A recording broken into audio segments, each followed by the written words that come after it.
Well, first of all, here's the easiest question under the sun. How long have you guys been married? It's going to be 20 years in January. Did you know that? I did. It's up to me to answer it. Well, to be fair, what happened last fall, I said, we would get married in January. And this past December, I said, Molly, what are we doing for our 20th anniversary in January? She's like, that's a year from now. And if you're going to be planning a 20th 1 month out, we've got problems. So who liked whom first? Who was beautiful, handsome, cute? Who laid eyes on the other first? How did it go? Me, you, because I worked at Coopers and Lybrand, which merged with Pricewaterhouse, and I was part of recruiting students out of UF.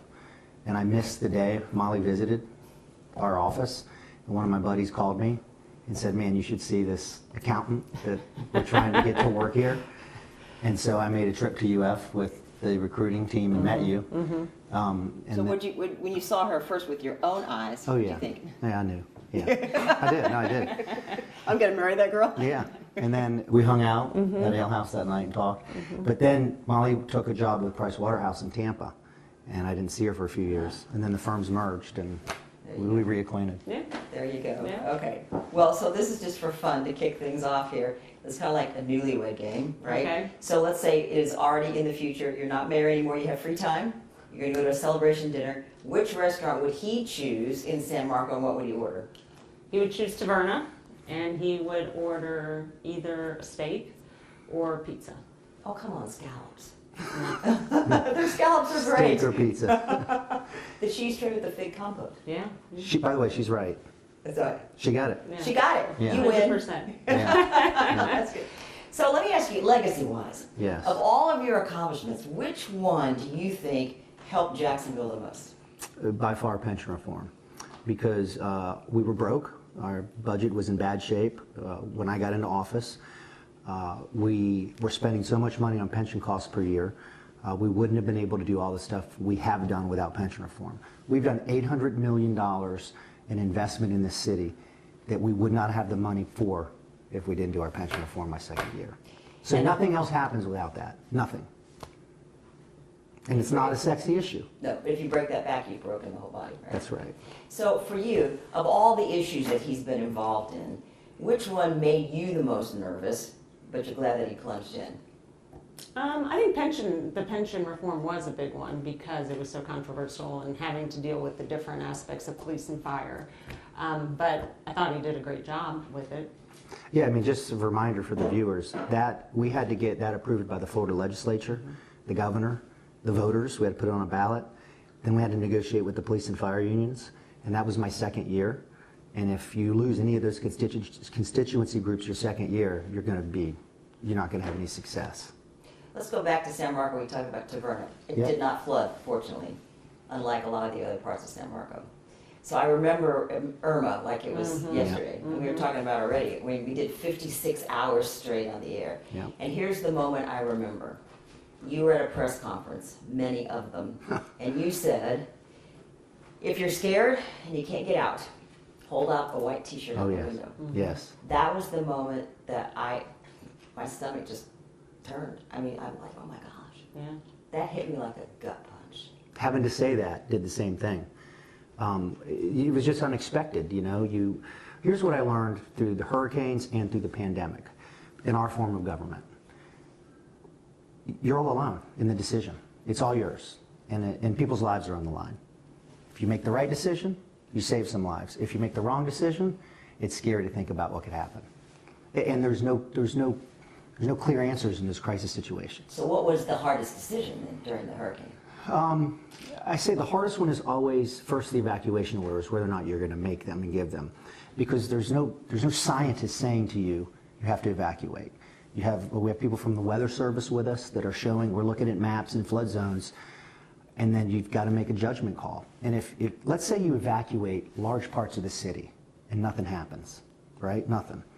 And then it's real 2 or 3 years later and you try to evacuate and people don't leave. You cry wolf. That's exactly right. So that was the balancing act, and I think we weren't perfect, but I think we did a pretty good job in those storms and hurricanes in taking care of people and giving them good advice. So how do you make a hard decision like that? Do you go by yourself in a room for a little bit? Do you pray? Do you guess? Do you stir? Do you pace around? What do you do? In a conference room with a lot of people, probably 8, 10 people. Always have someone from the National Weather Service when I was dealing with hurricanes, because they're experts at this stuff. But they won't tell you what to do. They'll just tell you what could happen. And just taking a lot of input from people. And then I'd usually end up in a room after that with me and my chief administrative officer, and I'd say, this is what I think I'm going to do. Tell me where I'm wrong if you think I'm wrong. And then you just got to make a decision and go. Well, you got a lot of high praise for hiring Ann Cognigley's, right? Oh, yes. And so she's your chief resiliency That's officer. right. So how important is that job? Oh, it's really important. I think, and it's not that we weren't doing resiliency before, but it was just being done within our Public Works Department. Now having somebody that's their sole focus, we'll speak to how serious we take. Look, people can debate the politics of sea level rise. I don't care about the politics. We know it's happening. We know we have flooding issues, and having someone there that will be addressing those issues full time is important. And it's my hope that the next administration will continue with that. I guess what came out in the news is we were the last major Florida city to hire a CRO, to have a chief resiliency officer. So I guess my question to that is, I was talking with Andrew Pantazzi with the tributary, and he said, my question for the mayor is, you had money, you had a grant of $1 million back in 2015, but yet years went by where we could have been helping people not have their homes flood or plans to make sure their business doesn't flood. Do you look back and wish you'd started that earlier instead of waiting to your second term in office to get the CRO? I don't, because again, it's not that we weren't doing the stuff, number one. Number two, that grant came with strings. So it wasn't like we got the $1 million and then we would have to have additional funding internally, which at the time I was focused on pension reform. I mean, when I tell you we literally had no money to spend when I got into office, here's an example. The infrastructure budget the year before I got into office was $20 million. My last infrastructure budget was over $300 million. So I was focused on getting our budget and our fiscal house in order. Our public works was working resiliency, and we hired the CRO, I think, at the right time. If she is so great that wouldn't it have been helpful to have her earlier? I think we hired her at the right time. I mean, look, anytime you could get more input, more ideas, it's probably good, better, but our public works department, they're experts, they've been around for a long time, and they were focused on this stuff. It just wasn't the only thing they were focused on. Let's talk Eureka Gardens. Yes. You managed to pull all the way up to Senator Marco Rubio and get Washington involved. The word slumlord was tossed around all over the place. Let's get rid of the slumlord and let's get these deplorable conditions at least manageable for these folks who live there. What was your best decision during that whole, at least what started out as a fiasco? To engage. So when I was getting emails from the residents, and when you take the office of the mayor, particularly I think it was my first year, there's thousands of employees, there's a lot of people that have been around a long time and seen a lot of mayors.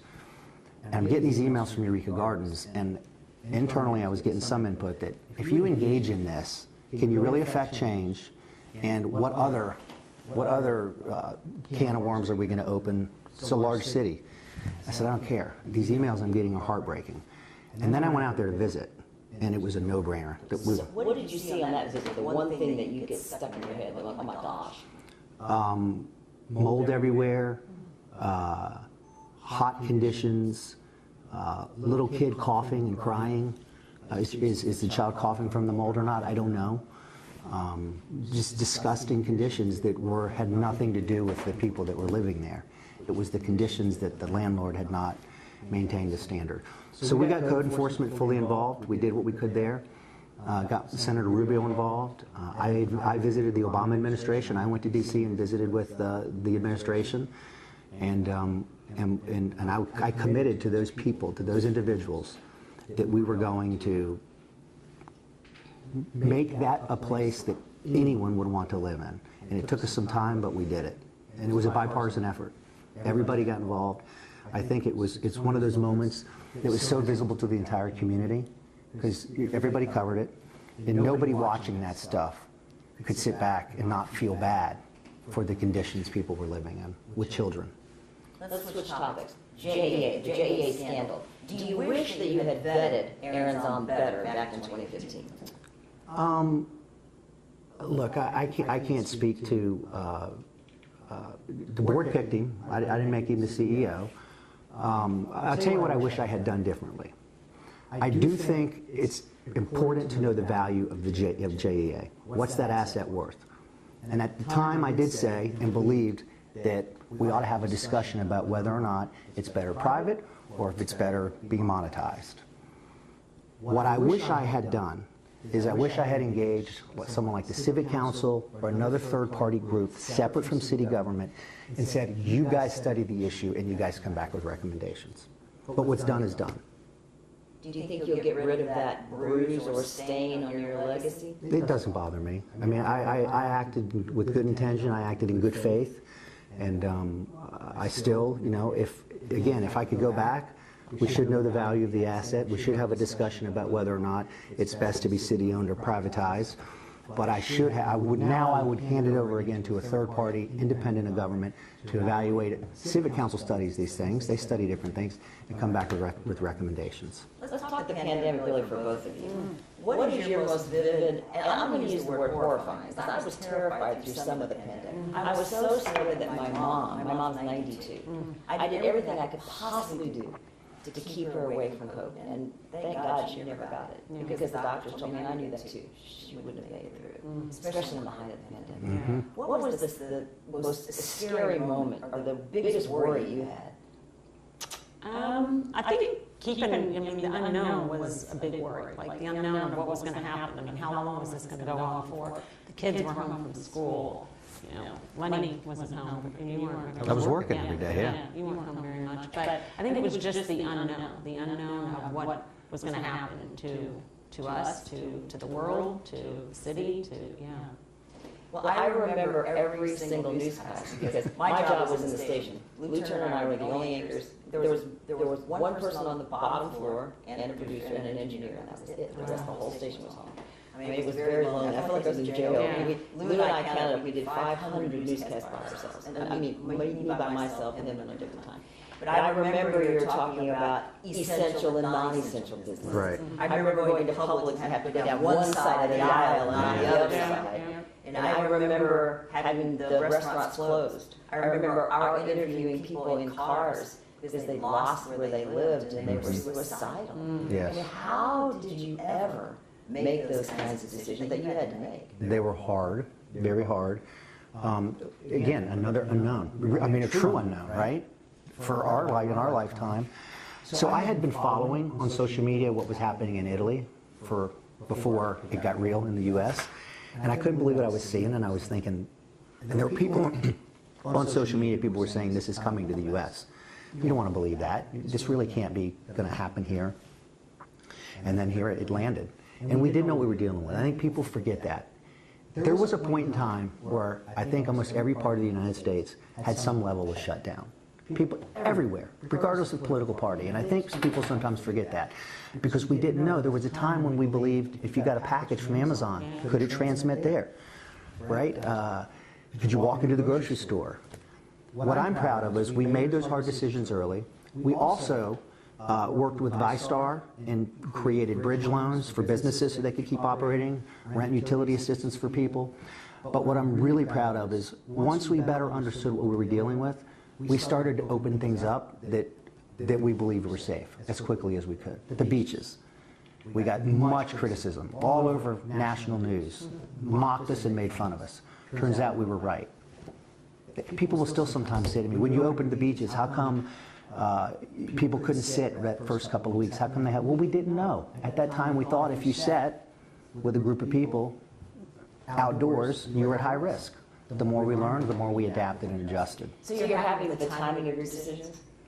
I look at that and I think there is no way that you could have been perfect. It would be impossible. So you talked about the decisions you're proud of. Is there any decision that you made during COVID that now you look back in hindsight and you thought, that was wrong? You know, there's still all kind of studies and debate on masking. The original use of masks, I stand by, because we didn't know what we didn't know. And if you believe that you're going to transmit a disease to somebody that could kill them in a conversation, and a mask will prevent that, and that's what I believed at the time, then you should absolutely be masking. I think the masking went maybe a little too long in Jacksonville. I wish I would have pulled that earlier. but I didn't, at the time, I didn't have all the information and data. Okay. So I was going to ask you about your children. Yeah. Oh, let me add one more thing. Yeah, sure, go ahead. One of the most painful decisions was telling people not to go to work, telling businesses not to operate. Those are people's livelihoods. But at the time, everybody believed that would literally put people's lives in jeopardy. You're right about the packages. I had my mom take Clorox wipes and wipe every single thing she got delivered to her from the grocery store. Yeah. And then there were all the doctors taking their clothes off in the garage. Oh, yeah, We right. all did that. Right. It's surreal. It's hard to imagine when you read about that stuff. Now that your children have grown up with daddy as mayor, Yeah. they're indicating, do they want to go into politics? Do they want to be like dad, or? I don't think any of them have expressed an interest in politics. No. They have not expressed an interest in politics, Yeah. but you never know. If I were to get, I wouldn't see our son Boyd ever going into politics, or our youngest Bridget. I could potentially see Brooke getting the bug one day. Maybe. Yeah. Let's talk a little bit about Shad Khan. When you look at those numbers from Forbes, I think we were all going, whoa, my goodness, the numbers are, what, 7.6 billion, and then last year, 12.1 billion. Most of us can't even absorb that kind of, we know he's one of the wealthiest men in the world, and I still hear people say, Jacksonville has got to stop being so scared. Jacksonville must grow up and not be chicken, that he's going to steal the team and move it, and then demand more from him and less from taxpayers. Looking at all the deals that we've made with Shad Khan, is there any honest that you think, we gave a little bit too much to him? Those are city-owned facilities, the stadium, the amphitheater. We've split the cost with him on all those deals 50-50. Before that, the city did most of the investing. Before that, investment in that stadium was not done by ownership. So, and that's okay, that's just what it was then. But we now had done 50-50 deals with Shad, and we're getting ready to face a giant decision. And that is renovating, a major renovation to that stadium. And it's going to be unpopular with some taxpayers, incredibly unpopular, and I understand that. But that's what it takes to keep an NFL team. And I think what people need to know is the owner and the city can't reach an agreement and then it's done. It has to then go to the NFL and to the other owners. The other owners have to approve the deal. And here's what they're going to look at. They're going to look at, okay, what are recent stadium deals? What do those look like financially? Nashville, Buffalo would be the two most recent. Also markets that are similar to ours. Not to say those deals would be structured the same way, but that's a good starting point to look and to see what to maybe expect. And so, look, the next mayor and the next city council, they can't kick the can down the road on this thing. And I would say to them, this will never poll popularly with taxpayers. Taxpayers are you're never going to get 60% of taxpayers saying, let's invest in that stadium. So it's going to be a tough decision that the next administration is going to have to make. And I think they should figure out how to get it done. Why should we be stuck on 50-50? The common question I hear from people is, he can afford a whole lot more and it wouldn't even bruise his budget. Why can't he pay for more of it? Well, I'm sure he could, but those are the deals we negotiate, and I stand by the deals. And, the next administration may have a different negotiating point or style than I do, and we'll see what results they get. So I guess the question is, why do you think 50-50 is fair to taxpayers? Well, it's our asset. So if the city puts $50 million in a facility and he puts $50 million in, that's a $100 million asset that we have that we've only invested $50 million in. So people have been stirred up quite a bit by your comment that they may have to play somewhere else for 2 years. Or I'm sure that's an estimate on time, but where else would the Jaguars play? Well, I think it was reported recently. I think they've confirmed, media has, that they've had discussions with UF and with UNF. I also think I saw Orlando has expressed interest. But I think something Mark Lamping said since my comments is right. First, we need a deal. First thing we need is a deal that we can bring to taxpayers and city council, and then we can address those issues. So do you think that it would be fair to people who can't afford to go to Orlando, if that's where it happens, to go see games? They may not be able to pay the gas. Look, my preference, I said on the radio, would be to play the game somewhere in Jacksonville. If they can still have the bigger crowd, right? Right. Yeah, okay. Here's my question. Yeah. Would you rather be Governor Curry or U.S. House Representative Curry? Governor. But I'm not on a ballot anytime soon. What are you going to do? What do you want to run for? Well, right now I don't want to run for anything, and I'll come back to that in a second. I've spent 8 years in public life now. My oldest is going to college. I've got 2 in high school. I need some real family time, real focus internally on the family, and not always being in the spotlight. You know, my kids would even say to me growing up, how come everywhere we go, people are stopping you and talking to you? Like, what's the big deal? So get away from a little bit of that for a little while. I was an entrepreneur before I did this. I may look at going back into something entrepreneurially. I don't wake up, there are people that are lifelong public servants, and I think that's great. And they wake up, what's my next office? When am I going to be on a ballot again? I don't wake up thinking about that. But I'm heavily involved in relationships at the state, local, and national level. I will remain engaged in getting good people elected. And if the right door opens, we'll have a conversation. And who knows? Maybe again someday, I don't know. So why governor over a national office? Executive, be able to make executive decisions. What do you want him to do? When he's done in July, I want him to just go back to normal life. You really want him around here more? Yeah, I think he's ready to go out and work and start something new or. Yeah, I'm excited about doing something entrepreneurial. And what would be on your bucket list? Your near future bucket list to do the 2 of you together? Oh, I'd like to travel. yeah, you love to travel. Travel. I'll travel with you. Thank you. So back to your kids. You were talking about whether they have political aspirations. What do you think they've learned from watching their dad handle all these issues, run a very large and growing city? Well, what have they learned? I think definitely they've seen, a lot of great decisions he's made and how it's impacted the city, how it's impacted us. One thing I always tell people, we've been fortunate to bring the kids to service opportunities.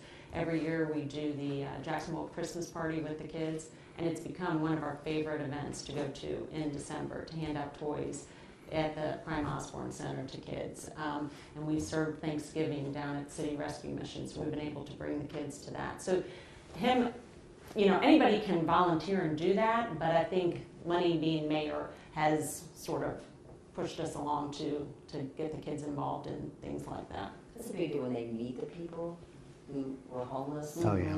Or are homeless. And I've worked a lot there. My teacher for college actually was Penny Kiva. She was the head of CRM for a while. But when you sit and you talk to those folks, I mean, some of them have been business people on their end, the whole thing. Yeah. It's a totally different thing. It is. Being there face to face. I think it's great that you take me. I think Molly's done a really good job of balancing my public life and keeping the kids, shelter's not the right word, but grounded. You've done a good job of keeping them incredibly grounded. And I think another takeaway, maybe sometimes to the concern of my public affairs shop, is I think I've taught my kids to be yourself and be real. So if I'm in public, I'm who I am. And sometimes, I tweet who I am. Skateboarding down the street. I am who I am. Well, he was ready to go beat up somebody for you a while back, right? Hopefully that all ended, right? Yes. Well, you love your wife, I suppose. Huh? Yes. Yeah, so again, I think that I have demonstrated to them, be who you are. Yeah. Paint a picture of me, for me, not of me. Paint a picture of Jacksonville and you pick your time frame. Yeah, let's go 3 to 5 years. A very dense, heavily populated downtown with restaurants and shops, University of Florida graduate campus. Which will be where?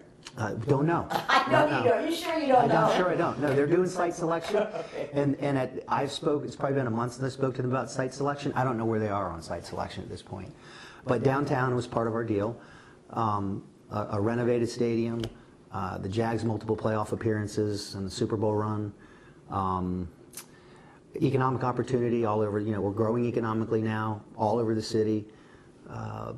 We have been very successful. I think we've had the largest reduction in homelessness, I believe, in the country since I've been in office. We have invested heavily in that issue with the experts, and we've had success. That's another piece of advice I would give to the next mayor. You can't solve all the problems.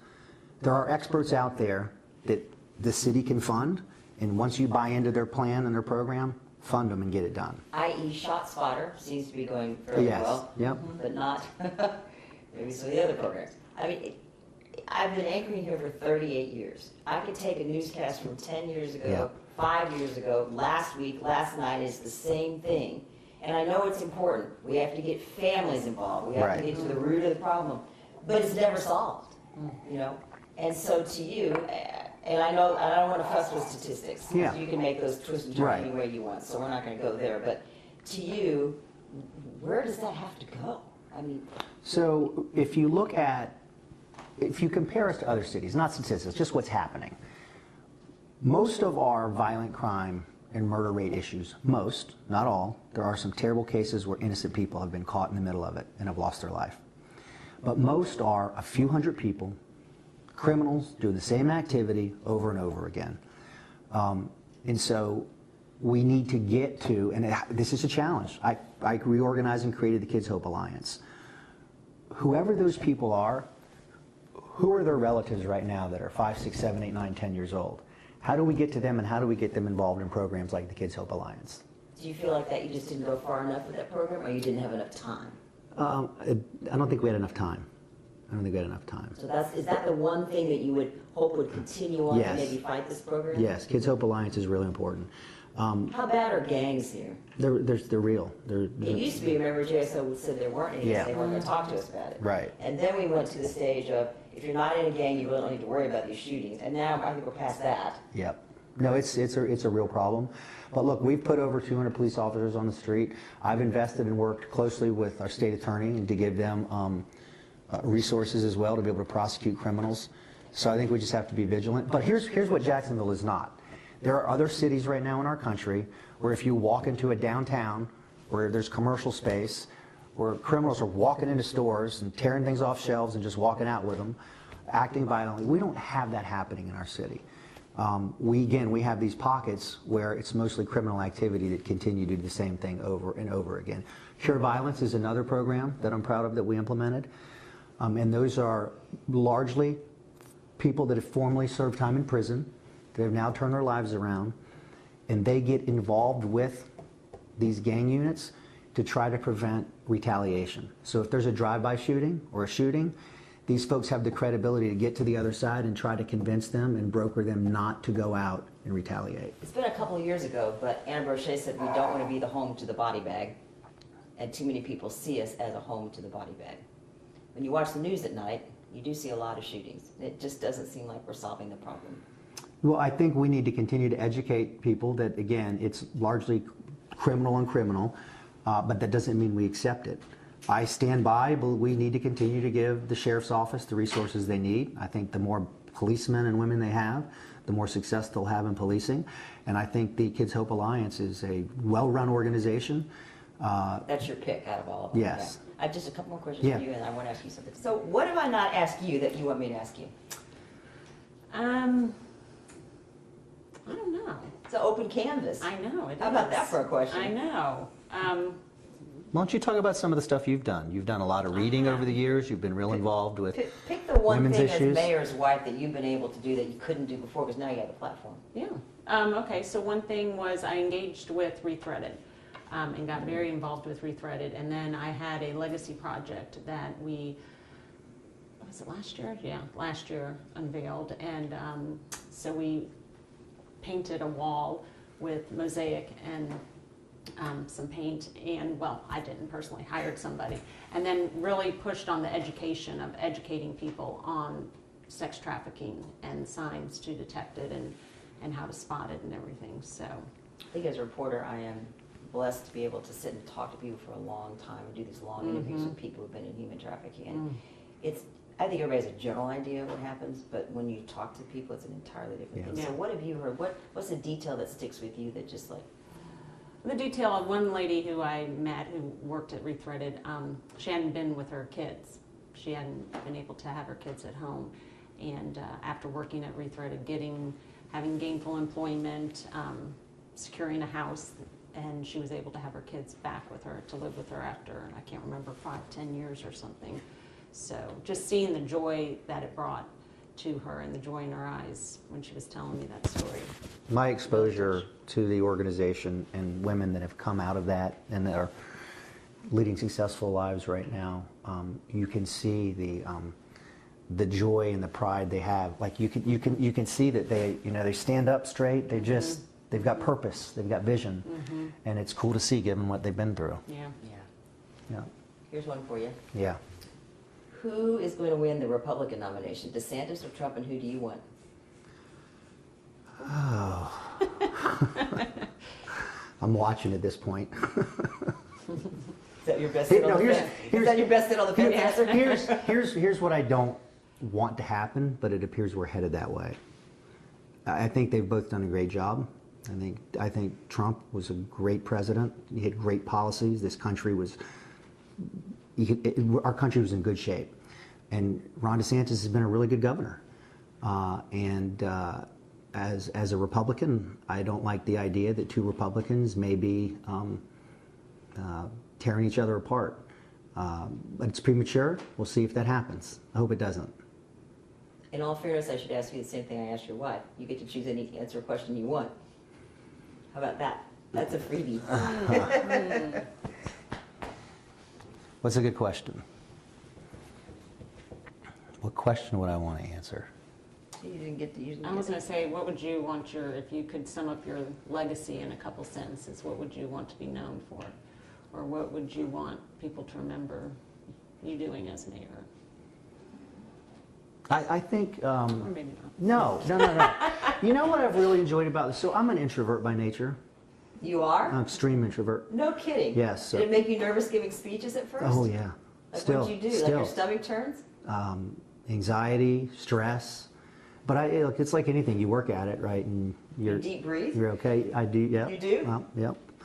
I'm not as bad as I used to be, but I'm an introvert, so I'm worn out when I spend a lot of time with people. Molly can tell you I'm pretty exhausted. But this job, I think, has maybe pushed me a little further away from it, being an introvert, because people in the city are so kind. Like, if you look at social media, you'd think everybody hates each other. Yeah. People come up to me all the time, and they want to say hi, and they want to ask how my family's doing. They may want to talk about their pothole or their garbage for a few minutes, but I don't think I've had 3 negative experiences in 8 years with individuals in Jacksonville. In person. In person. And not on social That's media. right. That's right. People get... They get nasty on social media. Yeah. I've had my moments. Yeah. Well, listen, thank you very much. I know we can't cover every single topic that you've been through, but... Yeah, thank you for I enjoy. about it, so. Enjoy sitting down and